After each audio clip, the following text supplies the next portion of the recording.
Magandang gabi po, mga ka-BK. Welcome po sa ating Barangay Kapre. Ako po muli, si Boy Kapre. At isa na naman pong kwento ang ibabahagi natin na mula sa tunay na pangyayari. Simulan natin. Marso 13, taong 2019. Wala nang araw nang makauwi ako galing sa trabaho. Nadatnan ko pang iyak ng iyak ang sanggol namin habang yakap-yakap ng asawa ko. Kanina pa raw hindi matigil sa pag-iyak ang aming anak sa kadahilan ng hindi niya alam. Ano ba naman ang ginagawa mo sa bata, Tasha? Hindi yan matigil-tigil sa pag-iyak. Pagalit kong tanong sa aking asawa. Hindi ko alam. Basta na lang siya umiyak. Lalo nung umalis ka. Natataranta niyang sagot. Hindi na rin siya mapalagay sa kalagayan ng aming anak. Nangingitim na rin kasi ang anak namin. Sinubukan kong patahanin, pero ayaw talaga. Pinadede, pinagtimpla ng gatas, kinarga, at kung ano pang ginawa naming paraan para lang mapatahan, ayaw talaga. Naging palaisipan na sa akin ang kalagayan ng aking anak. Ano nga bang nangyayari sa kanya? Tinawagan ko si kumparing Ryan at tinanong kung ano ang gagawin kapag nagkaganito ang isang sanggol. Ipanad mo na lang sa bahay ang anak mo! Hindi ko na siya pinatapos at agad na binaba ng telepono. Napamura na lang ako sa sagot niya.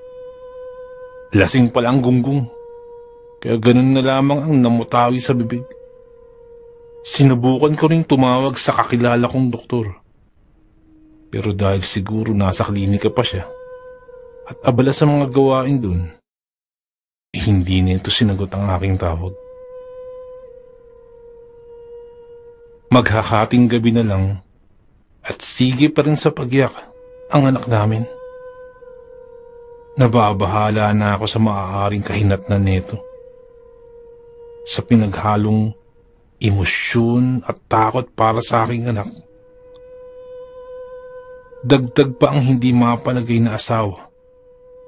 Lumabas ako at pinakiramdaman ang paligid. Sa tingin ko kasi, parang may mali sa nangyayari. Hindi naman basta-basta iiyak ang bata. Pwera na lang kung may gustong ang biktima. Dahil dito sa Cebu, dito sa baryo namin, ganyang kadalasan ang ginagawa namin pag hindi namin malaman kung anong dahilan na nangyayari sa bata. Nagpaalam ako sa asawa ko na may kukunin ng saglit. Ngunit ayaw nitong pumayag. Natatakot ito dahil silang dalawa lang ng anak ko ang may iwan. Natatakot siya na baka kung ano ang mangyari. Lalo pat hindi matigil-tigil sa pag-iyak ang aming anak. Ngunit nagpumilit pa rin ako. Umalis pa rin ako kahit na ayaw niya. Nagtungo ako sa bahay ni Mama Elsie. Yun nga lamang at may kalayo ang bahay nila Mama. Mula sa amin, ilang kilometro din ang layo nito. Maalam si Mama sa ganitong bagay. Dahil ilang sanggol na rin ang nailuwal niya. Kaya kahit malayo, nagtungo pa rin ako. Alauna na ng gabi nang makarating ako sa kanila. Mabuti na lamang at gising pa sila. Lalo na ang kapatid ko na nagbabasa pa. Kung kaya't napagbuksan ako ng pinto. Dis oras na ng gabi, Ronnie. Nagtatakang bungad ni Mama Elsie. Kinusot-kusot pa nito ang kanyang mga mata dahil sa antok. Hindi naman ako nagpatumpik-tumpik pa at sinabi ng aking pakay, yung anak kasi namin, Ma, buong araw na umiiyak hanggang sa mga oras na to. Hindi namin alam kung anong dahilan. Kaya sumadya na ako rito para humingi ng tulong. Baka po may nalalaman kayo tungkol sa bagay na to. Natahimik si Mama Elsie. Hinintay ko na lang din ang kanyang sasabihin. Sa tingin ko, tinitimbang-timbang pa niya ang mga bagay-bagay.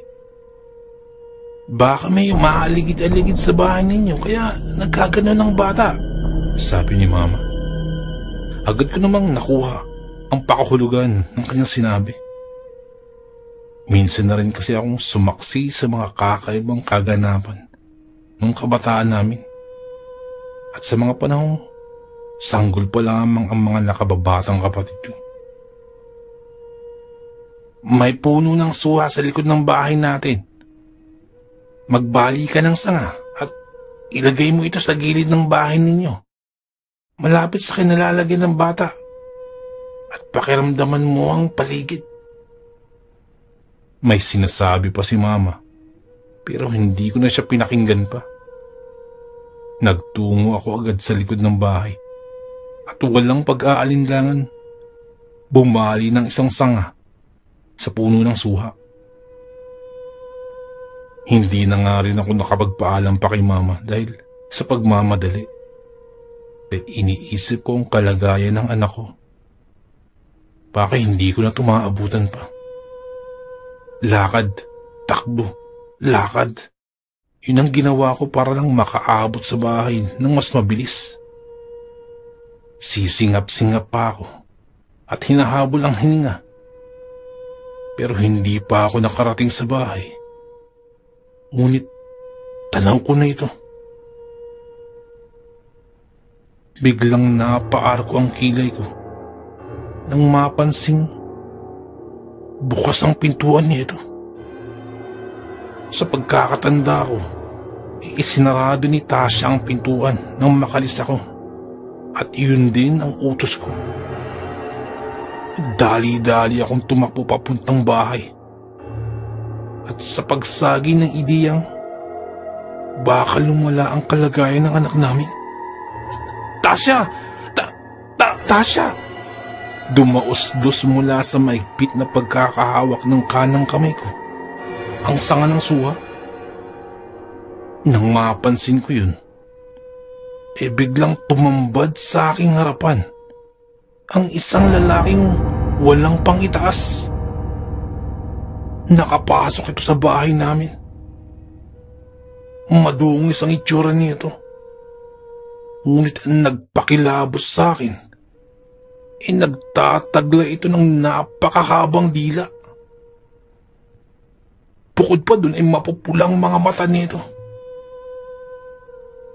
Ngunit ang lalong nagpagimbal sa akin, hawak-hawak ng nilalang na to ang sanggol namin na patuloy pa rin sa pagpalahaw ng iyak.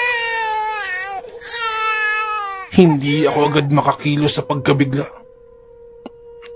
Anong klaseng kampo ni Satanas ang may hawak sa anak ko? Ronnie! Ang anak natin! Sabi ng asawa kong nanginginig sa takot na nakasiksik sa sulok. Napalipat-lipat ang aking tingin sa pagitan ng lalaki at sa anak kong hawak niya. Ilang sandali pa kaming natigilan lahat bago nabalik sa ulirat ang diwa ko. Nanganganib ang anak namin. Bitawan mo ang anak ko! Asik ko kasabay ng paghugot ng itak na nakasukbit sa dingding at itinuon kagad sa nilalang na yun. Napaatras naman ang lalaki. Akala ko bibitawan na niyang anak ko. Subalit mas lalo lang niyang hinigpitan ng hawak. Dahilan upang mas lalong pumalahaw ng iyak ang anak namin. Napaawang ang bibig ko at halos lumuwa ang mga mata sa panlalaki. Nang ihagis niya sa ere ang batang hawak at sinalo gamit ang isa niyang kamay. Hawak-hawak nito sa paang bata nang nakapatiwarik sa pamamagitan ng kanyang kanang kamay. May mapangutyang emosyon ang gumuhit sa mukha ng lalaki na tila ba pinaglalaroan niya lang kami. Pakiusap!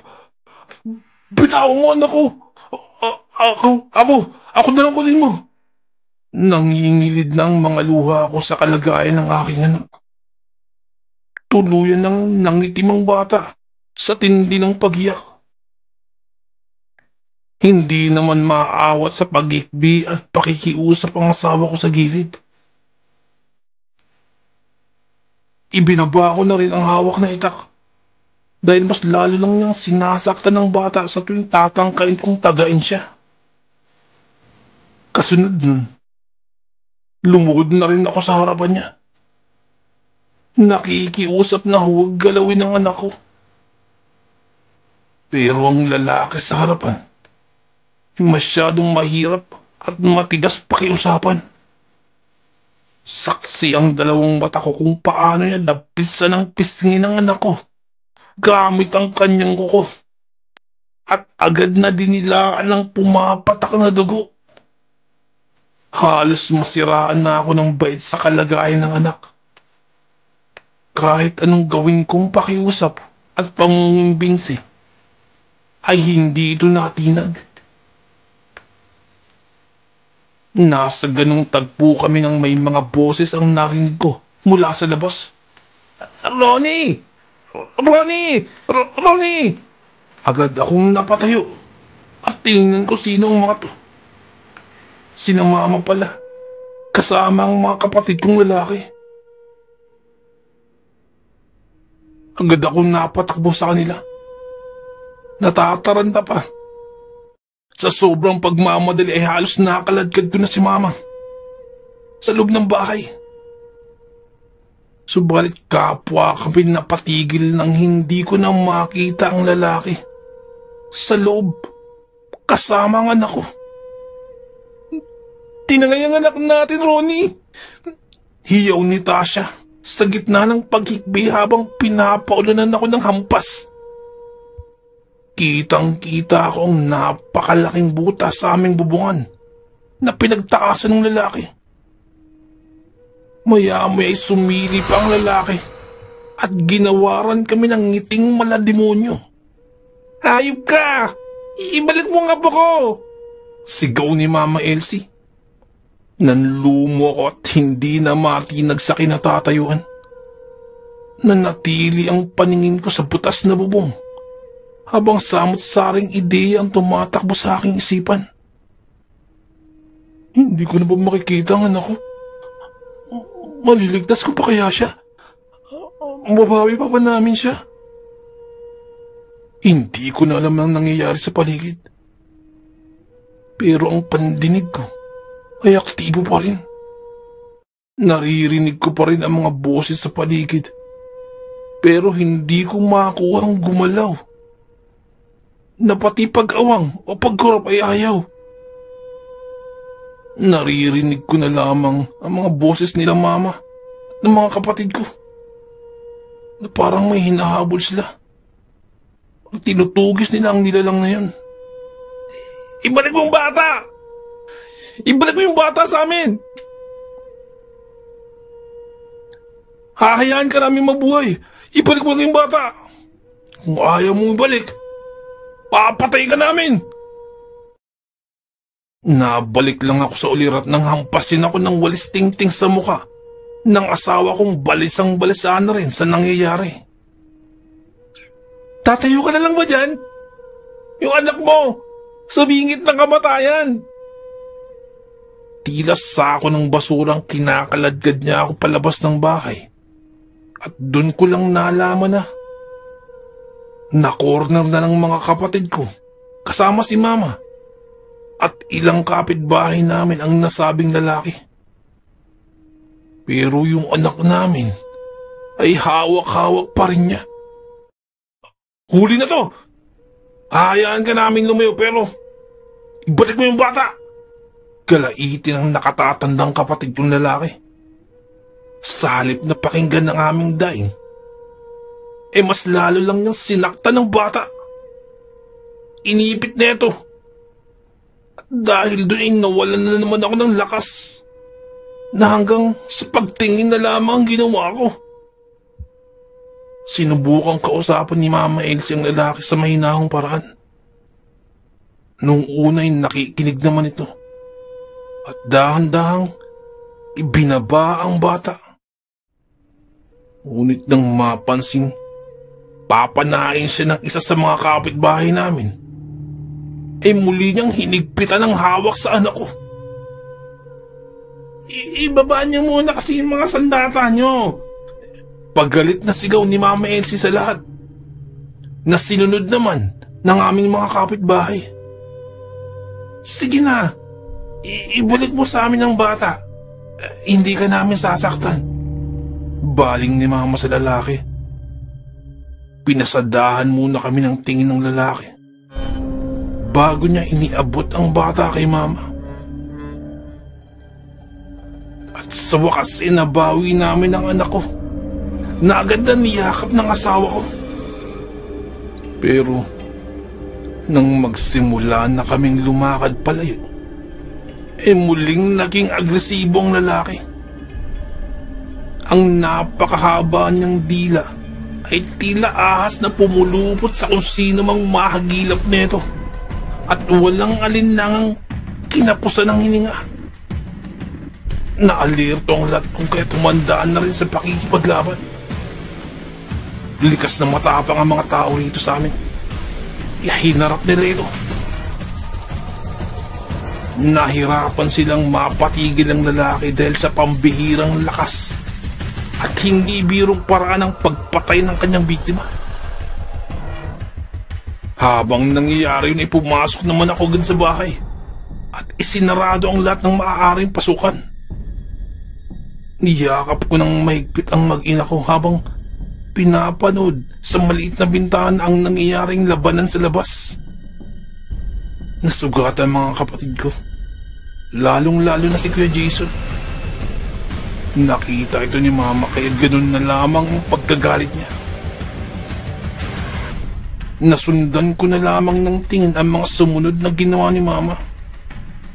Nadampot niya ang sanga ng suha na nakalagay sa labas at ipinanghampas sa katawan ng lalaki nang makakuha ng tiyempo. Walang tigil na hinampas siya ni Mama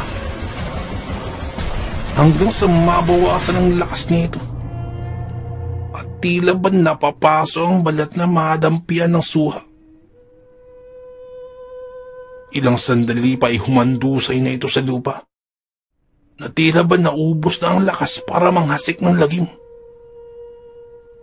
Todo pa rin sa paghampas si Mama sa sobrang galit habang ang lalaki ay hindi na gumagalaw pa. Doon lamang nagsilapitan ang mga kapitbahay namin at tumulong na rin sa paghampas hanggang sa tumigil na sa paghinga ang nilalang na yun. Nang kumalma na ang paligid, doon lamang ako nabalik talaga sa ulirat na tila ba mahuli sa paggana ang utak ko sa lahat-lahat. Siguro ay ganito ang epekto kapag nabigla sa pangyayaring hindi inaasahang mararanasan. Mabuti na lamang nalampasan namin sa awa ng may kapal.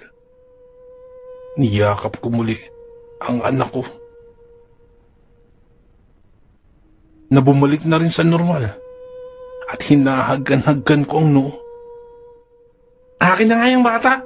May pahalik-halik ka pa rin. Kanina, hindi ka nga tumutulong. Saad pa ni Tasha. Sabay bawi sa anak kong nasa bisig ko. Aba, anong hindi tumulong? Sabi ko. Naduwag ka ngang humarap sa ng biktima ng anak mo. Tapos ngayon yayakap-yakapin mo. Masungit niyang sabi sabay dala sa anak namin sa kwarto. Napangiti na lamang ako. Kung sa bagay, tumayo-tayo lang naman talaga ako kanina. Pero nagpapasalamat pa rin ako kasi kahit ganun nagawa naman naming lampasan yun sa tulong na rin ng pamilya at kapitbahay ko. Magmula sa insidenteng yun, lagi na akong naglalagay ng suwa sa aming bahay na siyang magiging panangga namin sa anumang kampo ng kadiliman.